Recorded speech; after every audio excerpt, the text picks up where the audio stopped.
నిజామాబాద్లో డిపాజిట్ పోయింది, ఆదిలాబాద్లో డిపాజిట్ పోయింది బీఆర్ఎస్ నాయకులకు. నేను చెప్పింది అదే కదా. వీళ్ళు పూర్తిగా ఓట్లు బదిలీ చేసి బీజేపీని గెలిపించడానికి బీఆర్ఎస్ కార్యకర్తల ఆత్మగౌరవాన్ని నాయకులను బలిస్తున్నాడు అని చెప్పిన. ఇప్పుడు కూడా నేను విజ్ఞప్తి చేస్తున్న బీఆర్ఎస్ ఎమ్మెల్యేలకు, at the cost of your position KCR బేరసారాలు చేసుకుంటున్నాడు బీజేపీ తోటి. ఇప్పటికైనా మీరు ఆలోచన చేసి,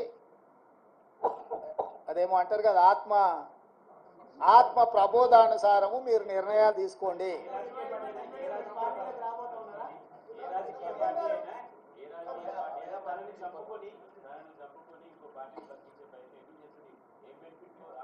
ఇక అది కేసీఆర్ చెప్పాలి, నువ్వు అడగాలి.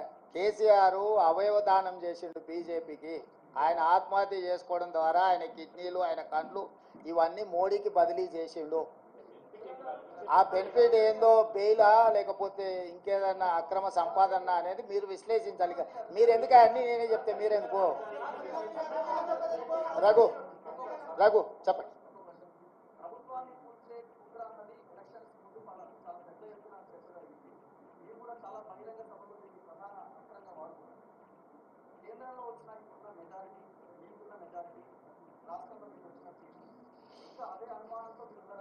డెఫినెట్గా ఆ దిశగా కేసీఆర్ నిరంతరం ప్రయత్నం చేస్తుంటూనే ఉంటాడు. కేసీఆర్ ఉన్నంత కాలము కుట్రలు కుతంత్రాలు ఉండనే ఉంటాయి. ఎప్పటికప్పుడు తెలంగాణ ప్రజలు అప్రమత్తంగా ఉండాల్సిన అవసరం ఉంది. కేసీఆర్ రాజకీయ జూదగాడు. జూదం అనేది కేసీఆర్ మానడు. సర్వం ఒడ్డైనా జూదమే ఆడతాడు కేసీఆర్. రాజకీయ జూదగాడైన కేసీఆర్ తెలంగాణ రాష్ట్ర రాజకీయ ముఖ చిత్రంలో ఉన్నంత కాలం ఈ కుట్రలు కుతంత్రాలు కొనసాగుతూనే ఉంటాయి.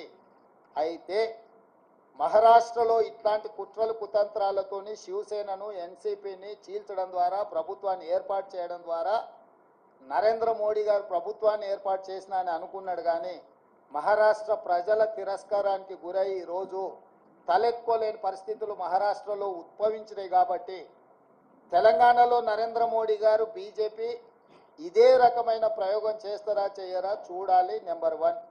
నెంబర్ 2, ప్రపంచంలోనే అత్యంత అవినీతిపరుడు చంద్రశేఖరరావు అని ఆరోపణ చేసి ఈ దేశంలోనే కుటుంబ పార్టీ అవినీతి కుటుంబం అని ఆరోపణ చేసింది కేసీఆర్ పార్టీని, కేసీఆర్ కుటుంబాన్ని. వీళ్ళతో బీజేపీ ఎట్లా జట్టు కడుతుంది, ఎట్లా సమర్థించుకుంటారో బీజేపీ నాయకులు ఇప్పుడు ప్రజలకు వివరించాలి. వీటన్నిటి నేపథ్యంలో ఈ అన్నిటిని విశ్లేషించడానికి ఇంకా కొంత సమయం పడుతుంది.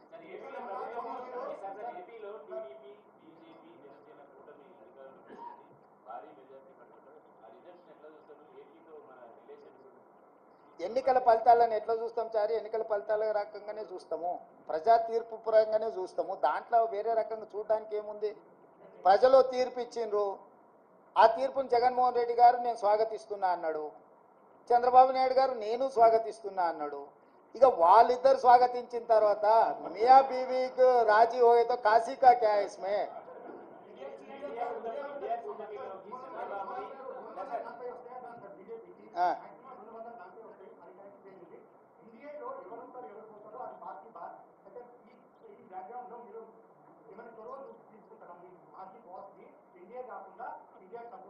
నీ సూచన ఏంది రాహుల్? ఏం చేస్తే బాగుంటుంది? నీ సూచన ఏందంటూ అదే ఒకవేళ నీ సూచన మా అందరి నాయకుల ముందు పెడతా, వాళ్ళందరూ కూడా రాహుల్ సూచన బాగుందంటే ఆ విధంగానే ముందుకు పోయి ఆ రాహుల్తో మాట్లాడదాం. ఏ ప్రభుత్వమైనా ఏర్పడినప్పుడు ఆహ్వానించినప్పుడు పార్టీలో చర్చించి నిర్ణయం తీసుకుంటాం. వ్యక్తిగా నేను నిర్ణయాలు తీసుకోవడానికి ఉండదు. పార్టీ సూచనల మేరకే నేను వ్యవహరించాల్సి ఉంటుంది. ఇది సిద్ధాంతపరంగా రాజకీయ పరంగా పార్టీ తీసుకోవాల్సిన నిర్ణయము. ఏ ప్రభుత్వం ఏర్పడ్డా స్నేహపూర్వకమైన వాతావరణంలో సమస్యలు పరిష్కరించుకుంటామని నేను ముందే చెప్పిన. ఈరోజు కూడా నేను ఆ మాటకు ఉన్నా. ఆంధ్రప్రదేశ్లో ఏ ప్రభుత్వం ఏర్పడ్డా ఆ ప్రభుత్వంతో సంప్రదింపులు చేపట్టి రాష్ట్ర సమస్యల్ని శాశ్వతంగా పరిష్కరించుకుంటాము. ఉమ్మడి క్యాపిటల్ చట్టపరంగానే సమస్య పరిష్కారం అయిపోయింది. హైదరాబాద్ నగరం ఇప్పుడు తెలంగాణకు రాజధాని అంటే ఒక కీలకమైన సమస్య ఆల్రెడీ చట్టపరంగా పరిష్కారం అయింది.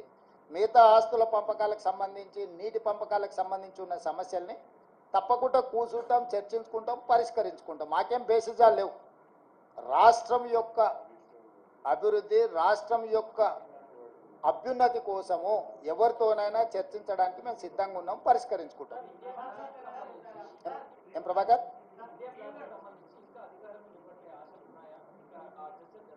నాకు తెలియదు, నేను ఢిల్లీకి వెళ్ళేది. ఇండియా కూటమి ఢిల్లీలో చర్చలు చేస్తారు. మన వాళ్ళు ఎవరైనా ఉంటే అక్కడికి ప్రశ్న అడగమను.